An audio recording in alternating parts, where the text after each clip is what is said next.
I'm sure by now you've probably heard about Elon Musk and his attempt to buy Twitter.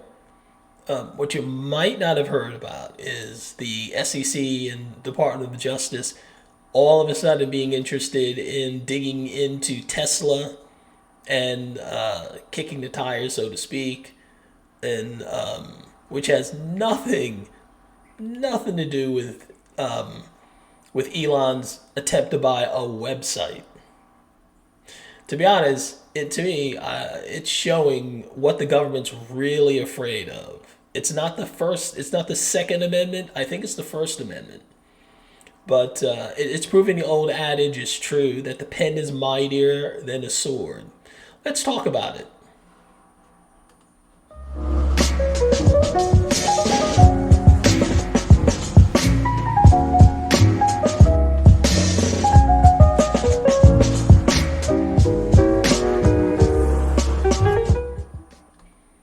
Hey, ladies and gentlemen, this is Keith, and welcome to the Ghetto Sapien channel.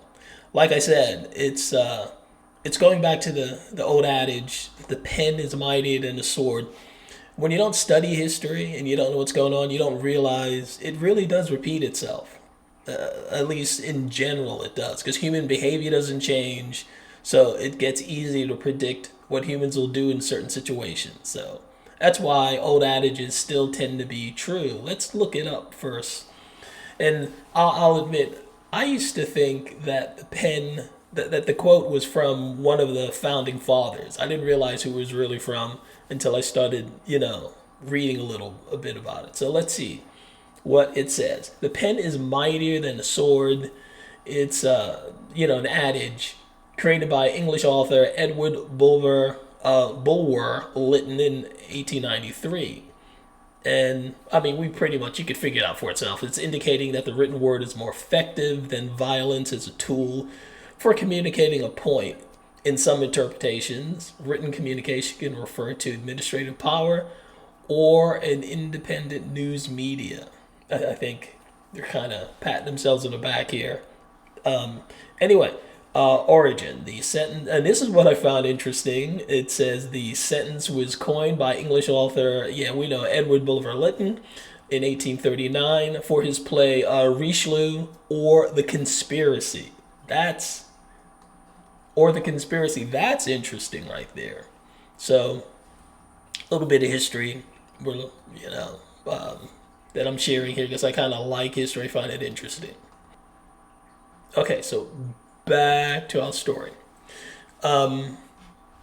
What Elon Musk did, and I think it's inadvertent, maybe it was planned on his part, but it kind of reminded me of when Trump had called the Ukrainian president and just almost as an afterthought, he just asked him, Zelensky, hey, you mind kind of just investigating any shenanigans going on with Biden in Ukraine? It'd be helpful. That was it.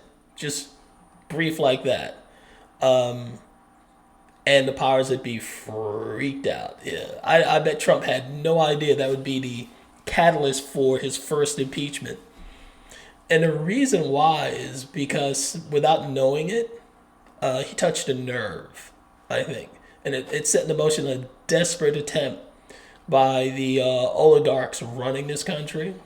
They had to cover up what they were doing. It was years of money laundering in the Ukraine, taking taxpayers' money, acting like you're spending it on projects in Ukraine, and really just using it to feather the pockets, feather the nest. I'm sorry, line the pockets, feather the nest of their family members, and then kickbacks to them, the politicians themselves.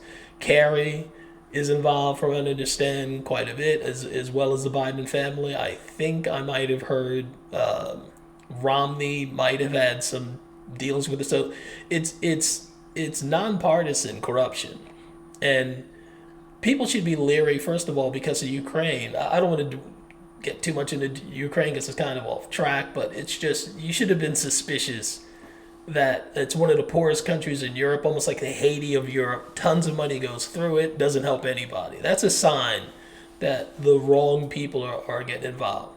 And one last thing I think was odd.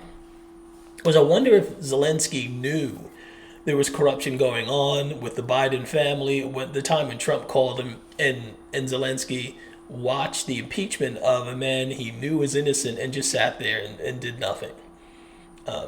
I could be wrong. Maybe Zelensky didn't know. He's a new president. Maybe he didn't know about the corruption in his own country and how it involved Biden.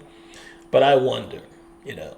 But I think all this is going to come out in the end. Hunter's laptop is going to reveal, I think, a lot more corruption than just involving the Biden family. Anyway,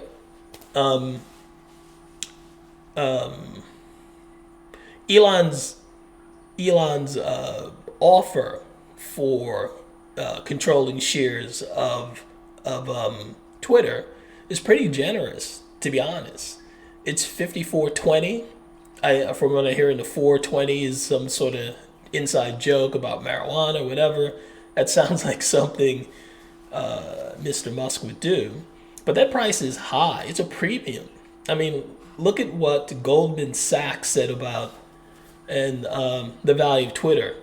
And I mean, this is just today. This is on the April 16th. It says the Goldman Sachs Group restated their selling rating on shares of Twitter in a research note issued to investors on Friday morning. Stock Target Advisor reports. Duh. The firm currently has a $30 target price on a social networking company stock. In other words, it's not worth the $54 a share. So what the hell's going on? Why is it so important that the SEC and DOJ suddenly has to go after Musk with a hammer and tong just because he wants to buy a website?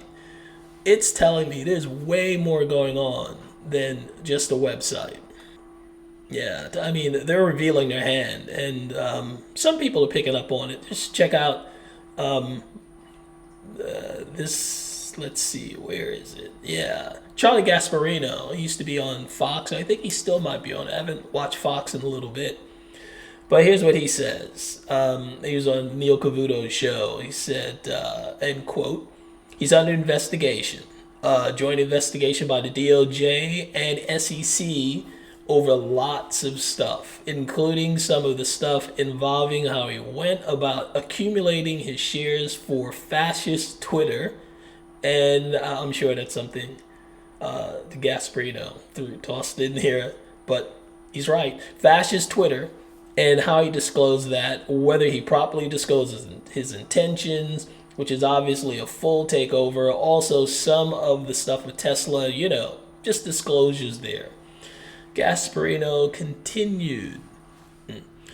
It's a joint investigation and it's serious. I'm not saying a lot of these investigations turn up nothing. They've been looking at them for a long time. So you would think by now they'd find something. But they're clearly, I spoke with a source very close to it, who says there's a serious investigation by the DOJ and the SEC into all those matters. Sorry, I should have probably my glasses on when I was reading that. But yeah, so obviously, I'll say coincidentally, they're suddenly investigating Elon Musk, and like Charlie Gasparino suggested, there's probably nothing there. It doesn't mean they're not going to investigate as a punishment itself, because that's what they tend to do. They don't care if you're innocent or guilty. They know you needing to defend yourself can get very expensive. So, and it's a warning to others that don't mess with us. This to me is third world governance, and it's dangerous. It's like Soviet era governance, and it's coming from the Biden administration, which I think is just a continuation of the Obama administration, who was going after intimidating his enemies using the IRS with Lois Lerner. He'd go after reporters he didn't like. He just would do whatever he had to do to maintain power. But the fact that they would weaponize departments of the federal government to go after one guy, It's bigger than just him. Just like when he went after Trump and any of his associates, it's more than just the one person. They are trying to frighten and intimidate us and make sure we don't go up against government. They're revealing their hand that the First Amendment is more frightening to them, our exercise of our First Amendment rights, are more frightening to them than the Second Amendment. We should not be, and we should take note of that and act respond accordingly, because we should not sit down and accept censorship, and no more than we'd accept a government registry of our guns. It is very dangerous. The government's moving into very dangerous territory here. We must be able to speak, and we must be able to, as adults, voice our opinions, because if we can't, and that's what separates us from animals, the fact that we can communicate our thoughts to each other. Very important to keep the lines of communication going and are allowed to play with and to examine ideas, good or bad, whatever, out in the open. You need to be able to debate and defend your position. You shouldn't be able to rely on censorship. If you do, that shows the weakness of your arguments, and that shows that the government has very weak arguments, and they're afraid. That's why they can't afford to allow you to question anything, because they don't have the answers. If you have, to any questions you might have, it's just shut up and comply. We cannot keep complying, because once they get us used to censorship, then maybe that gun registry is coming next. We need to draw the line and take this very seriously. It's not just Elon Musk and his money that's on the line. It's our freedom of speech. That's my take on this. What's yours? Like, share, comment, and subscribe.